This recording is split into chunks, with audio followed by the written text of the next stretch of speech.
Mesdames, Messieurs, merci de nous choisir pour vous informer. Bienvenue à l'actualité du jour. Proches de Joseph Kabila, Ramazani Shadari et Aubin Minakou ont été transférés en prison après plus de 200 jours de détention, tandis que la C64 exige un procès équitable. La société civile de Mambasa en Ituri décrète 6 mois d'incivisme fiscal pour dénoncer le massacre attribué aux ADF qui ont déjà fait plus de 200 morts depuis le début de l'année 2026.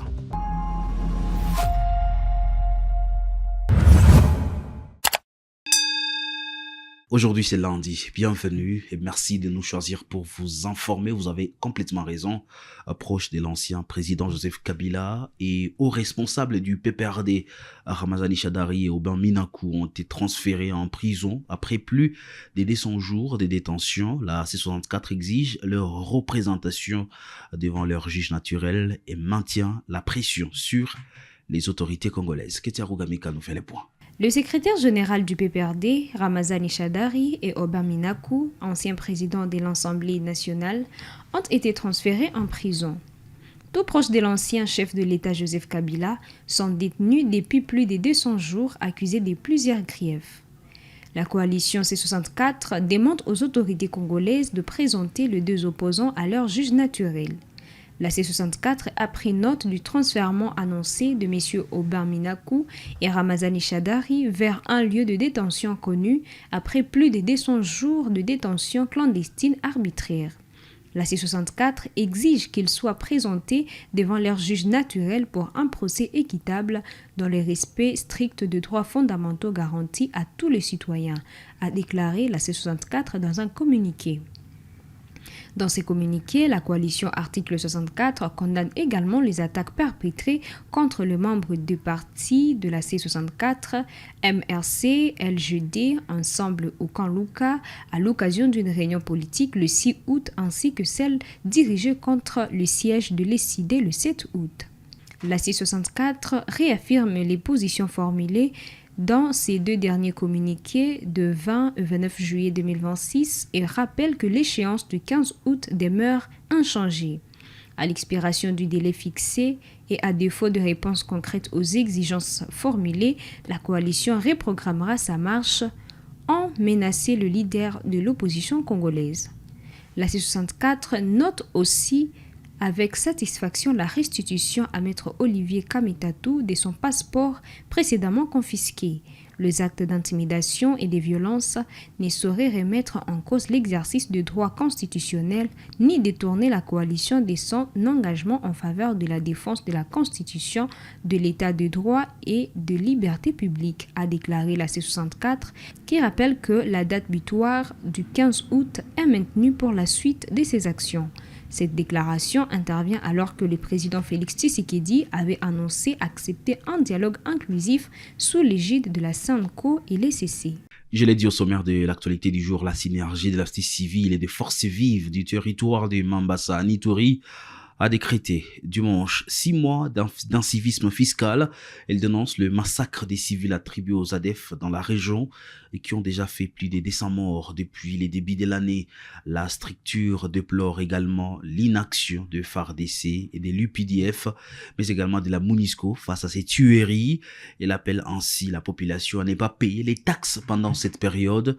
Voici un extrait de la déclaration lue par Mungendi Nyumba, coordonnateur de la société civile de Mambasa. Les points inscrits à l'ordre du jour, on a parlé de la situation sécuritaire en territoire de Mambasa, où le point a été soulevé. Nous avons énuméré les cas de cambriolage ou vol à main armée, ici au centre-ville de Mambasa et dans certaines chefferies. Et aussi le grave phénomène ADF Nalu qui endeuille et qui appauvrit la population de Mambasa. Oui, ADF tue, ADF incendie des maisons, des biens comme des motos et des véhicules. Alors tout ça, c'est la perte. C'est la perte, ça crée le sous-développement en territoire de Mambasa. Et ça, ce n'est pas seulement dans un coin, mais c'est les journalistes. Presque partout en territoire de Mambasa, et ADF est train d'endeuiller la population. Oui, nous avons par exemple la chefferie de Babila Babombi où l'ADF est occupé Donc on occupe presque plus de 4 groupements. Nous avons le groupement de Bela, Ndiapanda, nous avons le groupement de Bangolé et aussi récemment il y a le groupement Bapongomo où on a réussi à tuer plus de 13 personnes la nuit du 7 au 8 août 2026. Oui, l'ADF, le phénomène ADF cause le mouvement de la population. Vous voyez, parmi les déplacés, il y a des vulnérables comme le peuple autochtone, pygmées. Ils sont à l'air, ils passent la nuit à l'air. Il n'y a pas de soutien, il n'y a pas la nourriture. Donc nous allons recommander au gouvernement congolais parmi les décisions, la première chose, nous allons d'abord décréter une journée de ville morte. Et cette ville morte, ça sera à l'honneur de nos frères qui nous ont laissés et par ce phénomène ADF Nalu. Deuxième, alors pour stimuler la population, pour stimuler les gouvernements congolais plutôt, c'est lasser l'incivisme fiscal pour une durée de 6 mois. Et tout ça, c'est pour stimuler les gouvernements et son armée pour mieux faire. Si le gouvernement faisait mieux avant les 6 mois, nous allons retirer cette décision de l'incivisme fiscal. Et aussi que les gouvernements, ça c'est maintenant la stratégie des gouvernements, que les gouvernements renforcent l'effectif de militaires et aussi la logistique, le véhicule et autres. Le personnel soignant des Kisangani alerte sur les manques de soutien dans la riposte contre Ebola. Il dénonce l'absence des moyens financiers et matériels sur les terrains. Il appelle le gouvernement à débloquer rapidement les fonds nécessaires pour éviter la fermeture des sites de prise en charge de cette maladie. À notre gouvernement, nous avons le regret de constater que depuis la déclaration de l'apparition de l'épidémie d'Ebola à Kisangani, nos autorités ont abandonné les prestataires de première ligne à leur triste sort. Nous disons, pas de soutien, même une simple visite. Le seul soutien du partenaire n'est que le remboursement de notre transport. Les personnels de première ligne ne bénéficient pas des fonds débloqués pour la riposte. Nous sommes indignés en disant ceci. S'il n'y a pas de solution, nous allons libérer les malades qui sont au CTE et fermer les sites. Nous disons. Merci.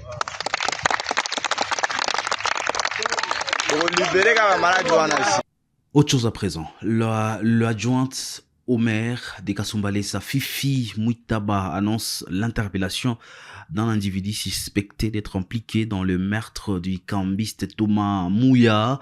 Selon les premières informations communiquées par l'autorité municipale, le suspect a été appréhendé dans le cadre des investigations menées après ce meurtre.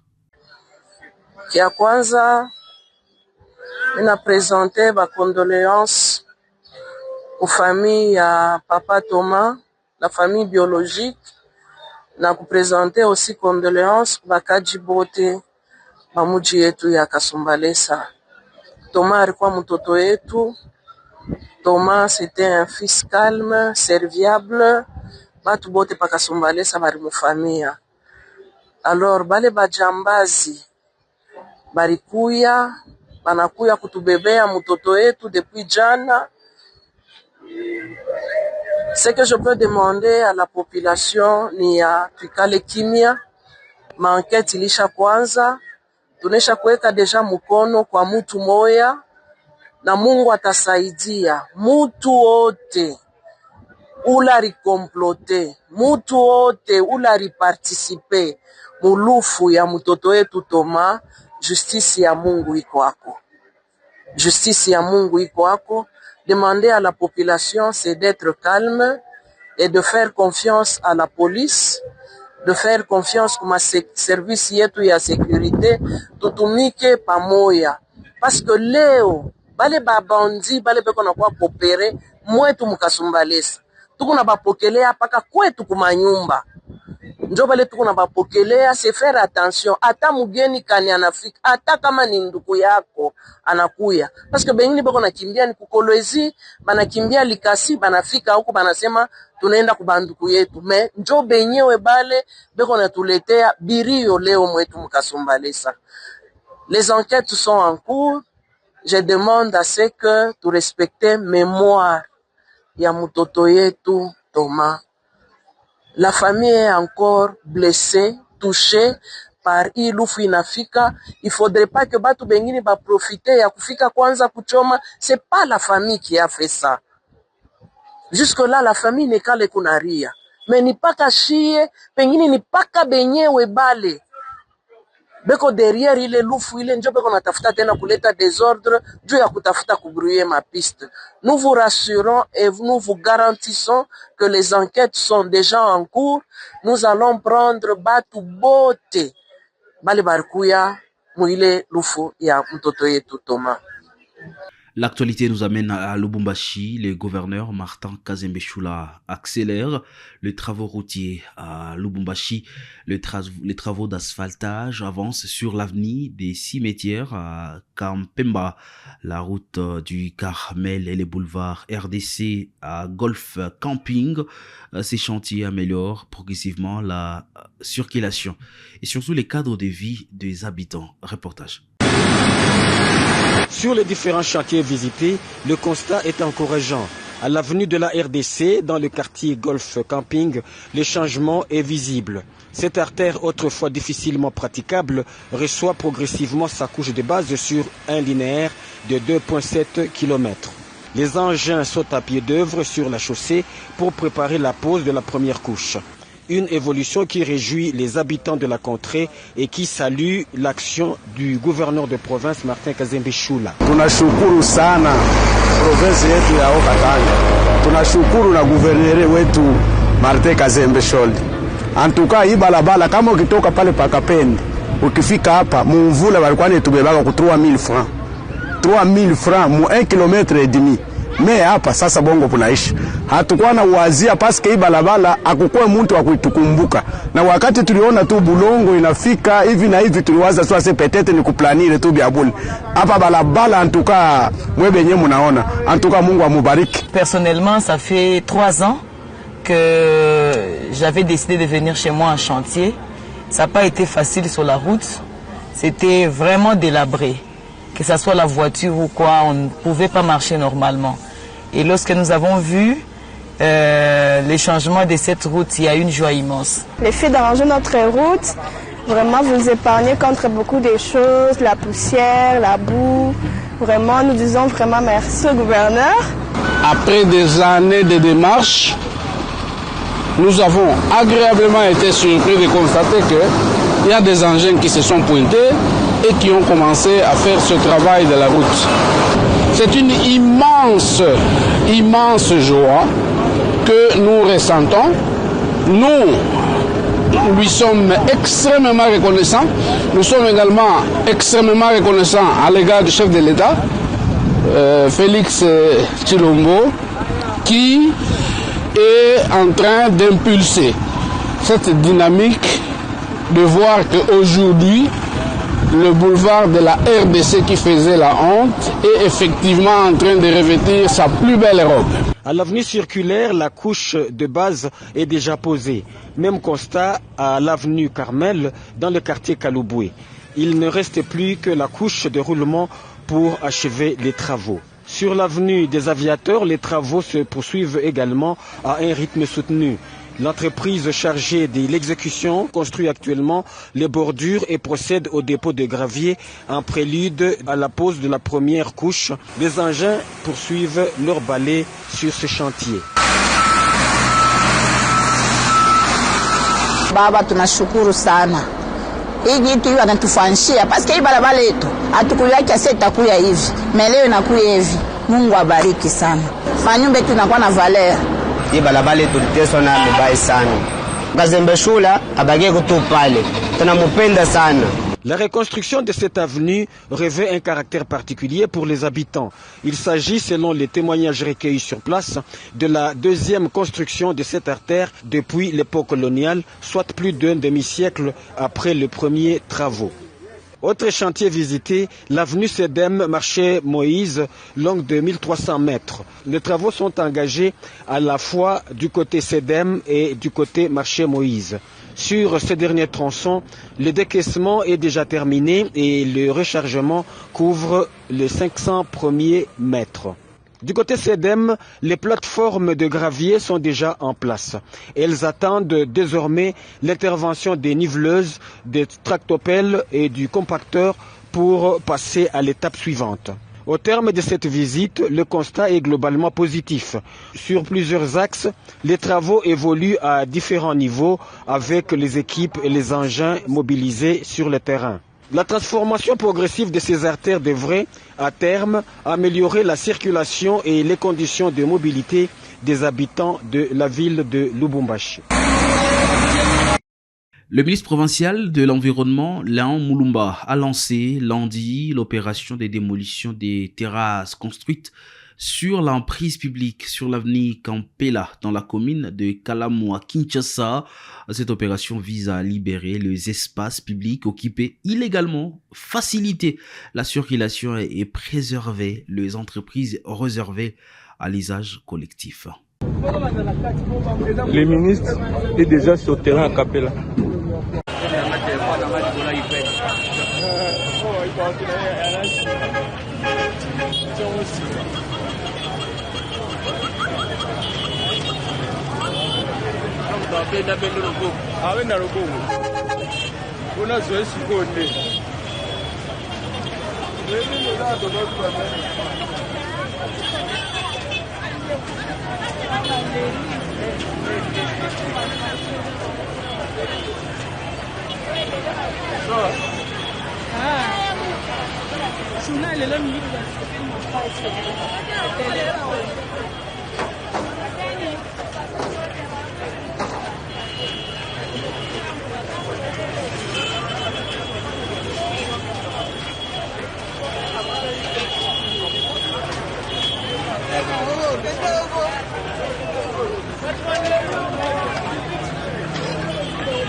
Pour finir l'actualité du jour, un camion surchargé a plongé dans la rivière Kalouebo dimanche dernier alors qu'il traversait ces cours d'eau qui séparent le Kasaï du Kasaï central. Les circonstances de l'accident restent inconnues. Aucun bilan officiel n'a encore été communiqué par les autorités.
Bon,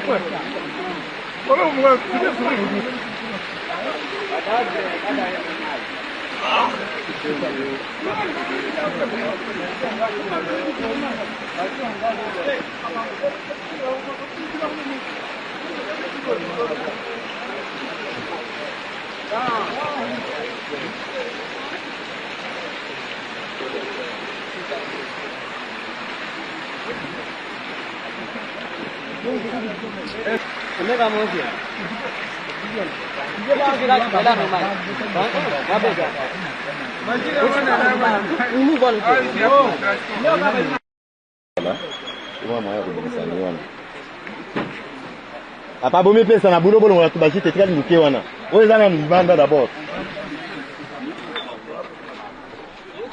Ko bilamba isa ba dibende mene mu do banko ya kabide fe. Bon début des semaines, mesdames, messieurs. Bon début de cette semaine où nous allons vraiment être ensemble pour parler de questions d'actualité. Si c'est pour la première fois que vous suivez Kivu Morning Post, on s'abonne à la chaîne et on va se retrouver très rapidement pour d'autres informations. Portez-vous bien.